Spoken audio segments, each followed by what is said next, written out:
I'm 76 years old, and I don't want to motivate you. I don't want to scare you. I don't want to sell you anything. I want to tell you the truth I avoided for most of my life because it was inconvenient. When I was younger, I believed work was sacrifice. That if I gave enough time, enough energy, enough nights and weekends, the reward would justify the cost. I believe success was something you earned first and enjoyed later. That belief shaped every major decision I made, and it was wrong. I built a company most people would call a dream. It grew beyond anything I imagined. Hundreds of employees, national recognition, more money than I ever planned for. From the outside, my life looked like proof that hard work pays off. From the inside, something essential was quietly eroding. No one tells you this when you're climbing. Progress feels productive, even when it's hollow. Business feels important, even when it's avoidance. I told myself I was doing it for my family, for security, for the future, but the future kept moving. My wife used to say, "We'll have time once this phase is over." So did I. That phase never ended. When our daughter was young, I missed things that seemed small. School events, weekend mornings, ordinary dinners. I told myself they didn't matter individually. What I didn't understand is that relationships are built almost entirely out of ordinary moments. You don't lose them all at once. You lose them in fragments. There's a memory I think about often. My daughter was maybe 7. She came into my office holding something she'd drawn. I was distracted. I told her, "Just a minute." She didn't argue. She didn't complain. She just left. Years later, I found that drawing. It said, "I love you even when you're busy." That sentence stayed with her longer than I did. By the time the company was thriving, my marriage wasn't.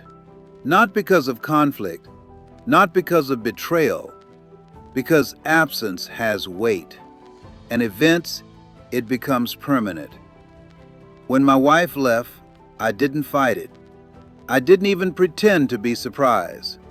I had been physically present for years, but emotionally unavailable. She didn't leave suddenly.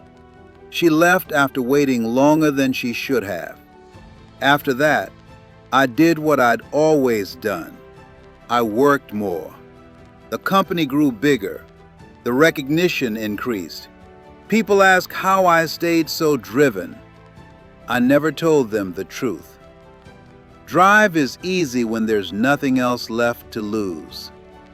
The heart attack didn't feel dramatic. No flashing lights, no movie-style collapse.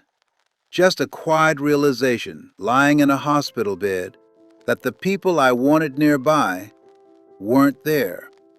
Not because they didn't care, because I hadn't been. That's when the question finally surfaced. Not angrily, not loudly, but clearly. Who was all of this for? The money didn't answer. The achievements didn't respond.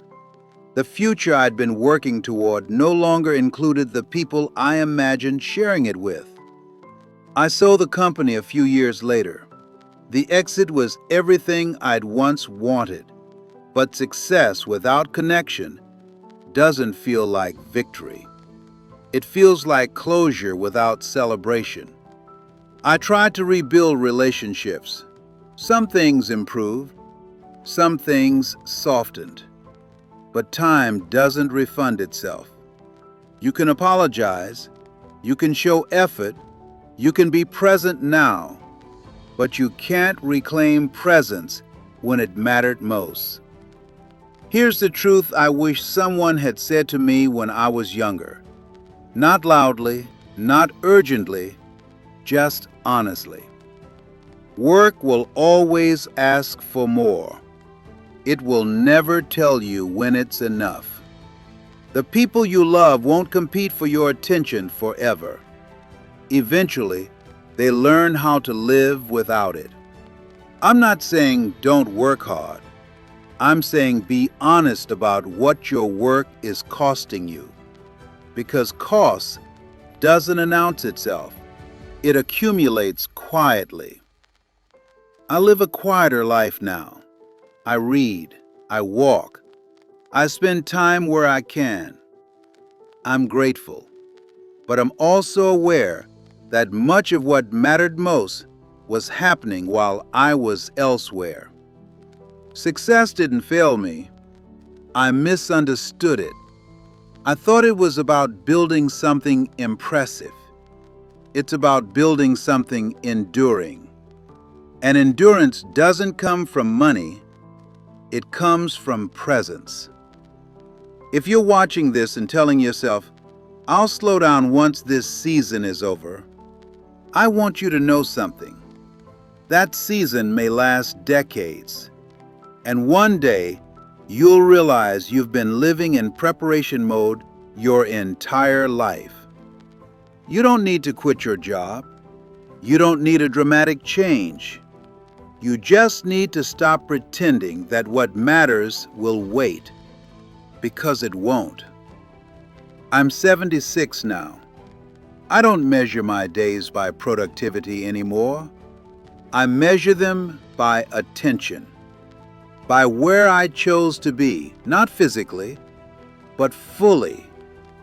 That understanding came late.